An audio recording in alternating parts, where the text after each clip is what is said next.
నమస్తే. Welcome to Andhra Prabha. నేను మనస్విని.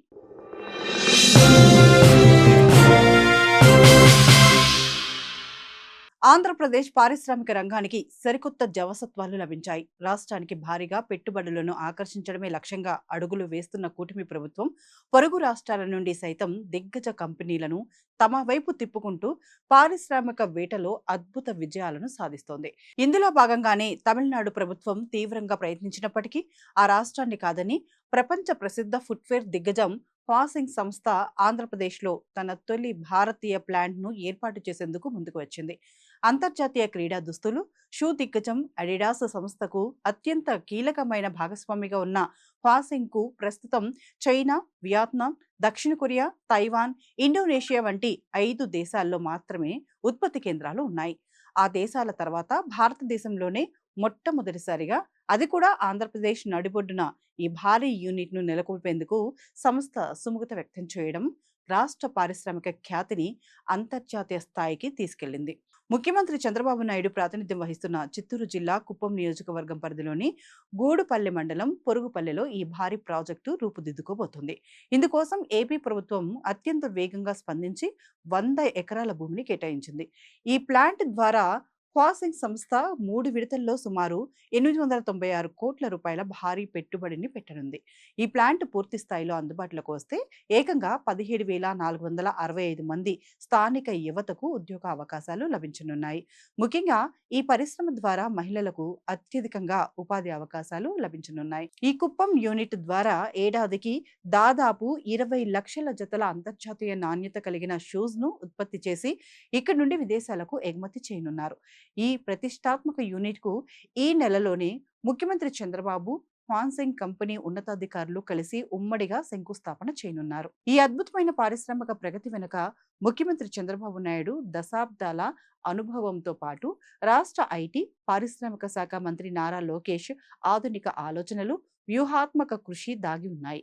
ఒకప్పుడు పారిశ్రామిక రంగానికి కేర్ ఆఫ్ అడ్రస్ గా నిలిచిన ఆంధ్రప్రదేశ్ కు మళ్ళీ ఆ పూర్వ వైభవాన్ని తీసుకురావడానికి అత్యంత పట్టుదలతో పనిచేస్తున్నారు. రాష్ట్రంలో నూతనంగా ప్రవేశపెట్టిన ఇండస్ట్రియల్ పాలసీ పెట్టుబడిదారులకు ఎంతో లబ్ధి చేకూర్చే రాయితీలు, అన్ని రకాల అనుమతులను సింగిల్ డెస్క్ విధానం ద్వారా రికార్డు సమయంలో మంజూరు చేయడం వంటి విప్లవాత్మక నిర్ణయాలు గ్లోబల్ కంపెనీలను ఏపీ వైపు ఆకర్షిస్తున్నాయి. మంత్రి నారా లోకేష్ దేశ, విదేశీ పారిశ్రామికవేత్తలతో నిరంతరం సంప్రదింపులు జరుపుతూ ఏపీలో ఉన్న అనుకూలతలు, మానవ వనరుల లభ్యతను వివరించడం ద్వారా గ్లోబల్ ఇన్వెస్టర్లలో నమ్మకాన్ని రెట్టింపు చేస్తున్నారు. రాష్ట్ర వ్యాప్తంగా అన్ని ప్రాంతాలు సమానంగా అభివృద్ధి చెందాలనే వికేంద్రీకరణ అంశంతో కూటమి ప్రభుత్వం ముందుకు సాగుతోంది. ఇందులో భాగంగానే ఉత్తరాంధ్ర, కోస్తా తీరం, అమరావతి రాజధాని ప్రాంతాలతో పాటు రాయలసీమ జిల్లాలకు అనుగుణంగా ప్రత్యేక పారిశ్రామిక జోన్లను అభివృద్ధి చేస్తున్నారు. శ్రీకాకుళం, విజయనగరం, విశాఖపట్నంలతో కూడిన ఉత్తరాంధ్ర ప్రాంతాన్ని ఐటీ, ఫార్మా, భారీ పరిశ్రమల హబ్ గా తీర్చిదిద్దుతున్నారు. ఇక్కడి సముద్ర తీర వస్తువులను వాడుకుంటూ ఎగుమతి ఆధారిత పరిశ్రమలను ప్రోత్సహిస్తున్నారు. అలాగే రాష్ట్ర హృదయ భాగమైన అమరావతి ప్రాంతంలో అంతర్జాతీయ స్థాయి పరిపాలనా నగరంతో పాటు డిజిటల్ గ్లోబల్ కంపెనీల రీసెర్చ్ సెంటర్ల ఏర్పాటుకు భూములను సిద్ధం చేస్తున్నారు. మరోవైపు ఒకప్పుడు వెనుకబడిన ప్రాంతంగా ముద్రపడిన రాయలసీమను పారిశ్రామిక స్వర్గధామంగా మార్చేందుకు ప్రభుత్వం ప్రత్యేక ఫోకస్ పెట్టింది. అనంతపురం, చిత్తూరు, కడప, కర్నూలు జిల్లాలలో మౌలిక సదుపాయాలను మెరుగుపరచడం ద్వారా ఆటోమొబైల్, టెక్స్టైల్, ఎలక్ట్రానిక్స్ రంగానికి చెందిన భారీ ప్రాజెక్టులను ఇక్కడికి తీసుకొస్తున్నారు. ముఖ్యమంత్రి చంద్రబాబు పర్యటనల షెడ్యూల్ పరిశీలిస్తే రాయలసీమ ప్రగతిపై ప్రభుత్వానికి ఉన్న సంకల్పం స్పష్టమవుతుంది.